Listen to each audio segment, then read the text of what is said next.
जय हिंद दोस्तों। दिल्ली का इतिहास वैसे तो महाभारत काल से चलता आ रहा है। ये वही जगह है जहाँ धृतराष्ट्र के कहने पर पांडवों ने खांडवप्रस्थ के जंगलों को साफ कर अपनी राजधानी इंद्रप्रस्थ को बसाया।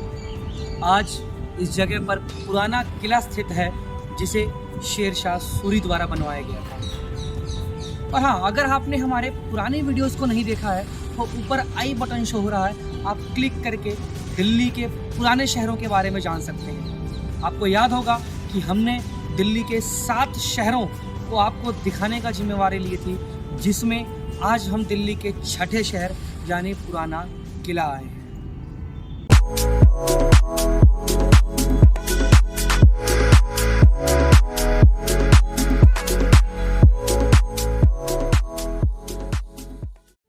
तो दोस्तों चलिए, हम एक अंदर की तरफ बड़ा सुनसान रास्ता जा रहा है पुराने किले के अंदर। कहा जाता है काफ़ी बदनाम इलाका है यहाँ का। ये इस इतिहास को एक कपल प्लेस बना दिया गया है। तो चलिए देखते हैं अंदर क्या है।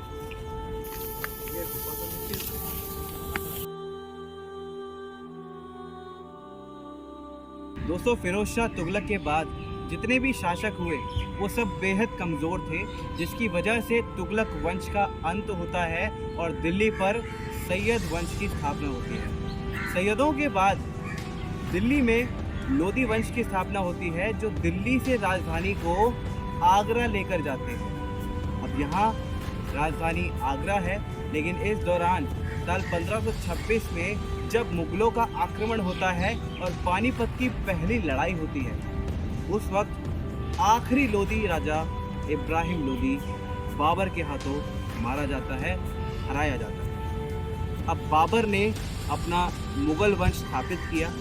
कहते हैं कि मुगलों को बादशाह कहलाना ज़्यादा पसंद था, उन्हें सुल्तान शब्द से थोड़ी सी चिढ़ मचती थी। बाबर के बाद उसका बेटा हुमायूं गद्दी पर बैठा और उसने साल 1533 में राजधानी को आगरा से दिल्ली में शिफ्ट कराया। कहा जाता है कि इसी जगह पर जहां आज का पुराना किला आप देख सकते हैं, वहां उसने पहली नमाज अदा की और एक ईंट रखकर उसने अपने शहर दीनपना की स्थापना का कार्य शुरू कराया। कहते हैं कि ये जमाली कमाली मस्जिद के बाद मुगलों का दूसरा बनाई गई संरचना है। दोस्तों, इस किले में प्रवेश के लिए 3 मुख्य द्वार थे। बड़ा दरवाजा, हुमायूं दरवाजा और तीसरा तलाकी दरवाजा। अभी हम जहां पर हैं, यह मुख्य द्वार है जिसका नाम बड़ा दरवाजा था और जिसे आप देख सकते हैं। दोस्तों आइए हम आपको दिखाते हैं। इस द्वार के निर्माण में लाल बलुआ पत्थर का इस्तेमाल किया गया है, जिसे राजस्थान की पहाड़ियों से काट के लाया जाता था। और इस दरवाजे में सफ़ेद संगमरमर के साथ काले संगमरमर का भी उपयोग किया गया है, जिससे इसकी भव्यता बढ़ सके। ऐसा कहा जाता है कि इसमें सोने और चांदी के धातुओं का भी इस्तेमाल किया गया था। आप देख सकते हैं, ये है एक लकड़ी का दरवाजा जो कि उस समय का बना हुआ है और आज तक सही सलामत है। आज की लकड़ी आप देखते हैं कि बहुत जल्दी ही खराब हो जाती है, बट सैकड़ों सालों से ये दरवाजा, जिसकी ऊंचाई लगभग अगर मैं बताऊं तो 20 से 25 फुट की होगी, जो कि इस दरवाजे में प्रवेश के लिए बनाया गया है। सामने हमारे देश का तिरंगा झंडा आप देख सकते हैं, जिसको बोल के हम जय हिंद। दोस्तों, यह इस किले का दूसरा दरवाजा था, जो कि ठीक मेरे पीछे आप देख सकते हैं। इसे हुमायूं दरवाजे के नाम से भी जाना जाता था, पर असल में इस दरवाजे को बनाए जाने का श्रेय शेरशाह सूरी को दिया जाता है। इस दरवाजे में भी 2 प्रवेश द्वार यानी 2 एंट्री गेट थे। एक जो खाई की तरफ निचली सतह पर खुलता था, आइए आपको दिखाते हैं। आप देख सकते हैं दोस्तों कि ये नीचे पूरी खाई हुआ करती थी, और एक इसका प्रवेश द्वार नीचे की तरफ होता था। बल्कि जो इसका दूसरा प्रवेश द्वार था इस दरवाजे का, वो ऊपर एक पुल लगा के या किसी उपसेतु के माध्यम से किया जाता था। आप नीचे की खाई देख सकते हैं।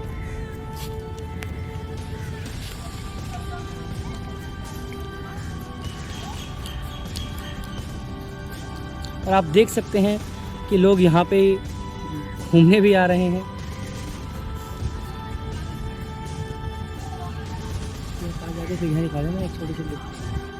दोस्तों, इस किले का तीसरा दरवाजा जो कि ठीक मेरे पीछे है, तलाकी दरवाज़ा कहा जाता था। आप देख सकते हैं इस दरवाजे को लेके ये मान्यता है कि जब कोई राजा युद्ध से पराजित होकर इस दरवाजे से गुजरता था तो उसका अपनी पत्नी से तलाक हो जाता था और इसी वजह से इस दरवाजे का नाम तलाकी दरवाज़ा रखा गया। बहलोल लोदी के टाइम पर शेर शाह सूरी के दादा भारत आते हैं। उसके पिता को बिहार के सासाराम में जमींदारी सौंपी जाती है और शेर शाह सूरी का बचपन का नाम होता है फरीद। कहते हैं अपने बचपन की उम्र में ही उसने एक शेर को मारा था, जिस वजह से बिहार के गवर्नर ने उसे शेर खान का नाम दिया, उसको शेर खान की उपाधि दी। उस वक्त उसने ठान लिया था कि अगर खुदा मेरा साथ देता है तो भारत से इन मुगलों को खदेड़ के भगा दूंगा। और हुआ भी कुछ ऐसा है। सन 1540 में बिलग्राम का युद्ध हुआ, जिसमें शेर शाह सूरी एक तरफ और हुमायूं दूसरी तरफ। सूरी ने हुमायूं को इतनी बुरी तरह हराया कि उसे भारत से भागने पर मजबूर होना पड़ा और तब जाकर शेर शाह सूरी बनता है दिल्ली का शासक और यहाँ स्थापना होती है सूरी वंश की। दोस्तों, शेरशाह सूरी ने भी तख्त संभालने के बाद इस किले का निर्माण रुकवाया नहीं। उससे भी इस जगह को लेकर उतनी ही दिलचस्पी थी जितनी कि हुमायूं को थी। पुराना किला स्थित शेरशाह सूरी ने कई स्मारक यहाँ पर बनवाए, जिसमें से एक बनवाया किला ए कोहना मस्जिद, जो कि ठीक मेरे पीछे आप देख सकते हैं। तो दिल्ली जीतने के बाद शेरशाह सूरी ने इस मस्जिद का निर्माण जामी मस्जिद के तर्ज पे करवाया।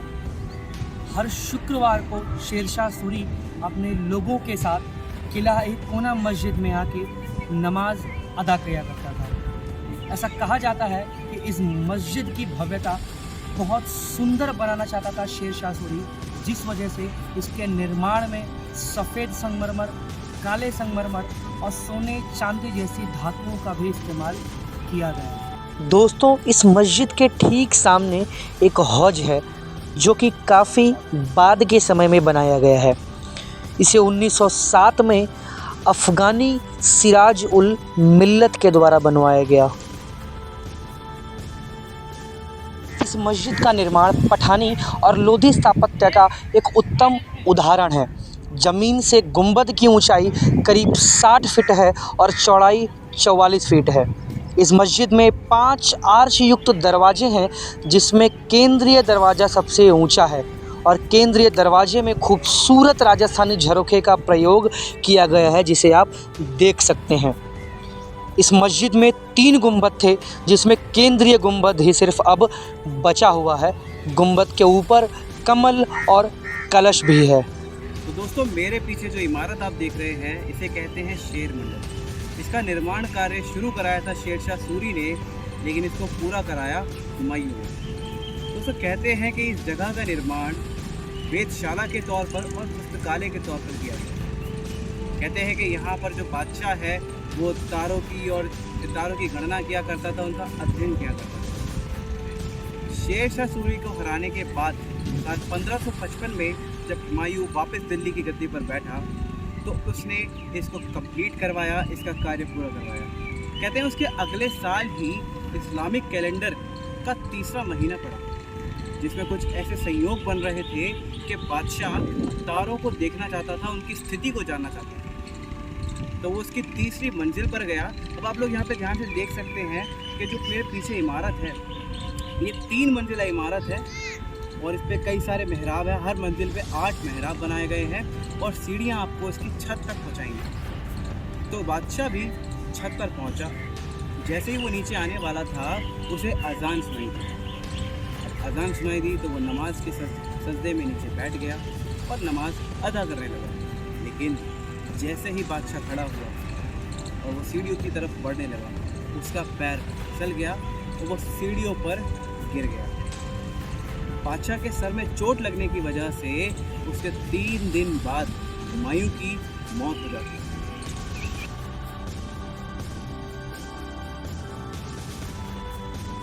दोस्तों, इस किले के परिसर में शेर मंडल के ठीक सामने ये जो आप जगह देख रहे हैं, इसे हम्माम कहते हैं। कहा जाता है कि ये पुराने ज़माने में बादशाह का एक स्नानघर हुआ करता था, जहाँ ठंडे पानी, गर्म पानी और भाप वाले पानी के अलग अलग कमरे हुआ करते थे। आइए मैं आपको इसका नज़ारा अंदर से दिखाता हूँ।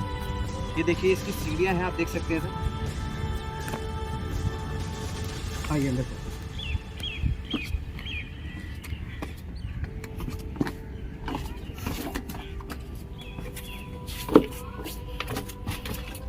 तो दोस्तों आप यहाँ पर देख सकते हैं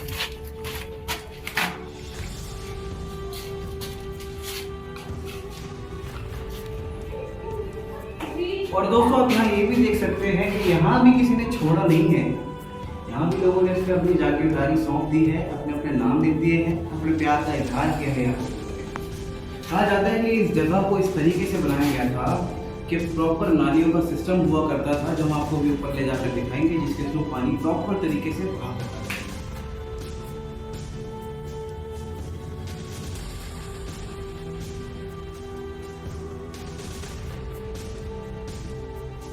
दोस्तों, शेरशाह सूरी दिल्ली के फिरोजशाह कोटला और किलोखरी के बीच में एक नए शहर का निर्माण करवाना चाहता था, जिसका नाम उसने शेरगढ़ रखा था। बट उसके शासनकाल में एक मस्जिद और कुछ दीवारें ही बन पाई, बाकी का काम पूरा नहीं हो पाया।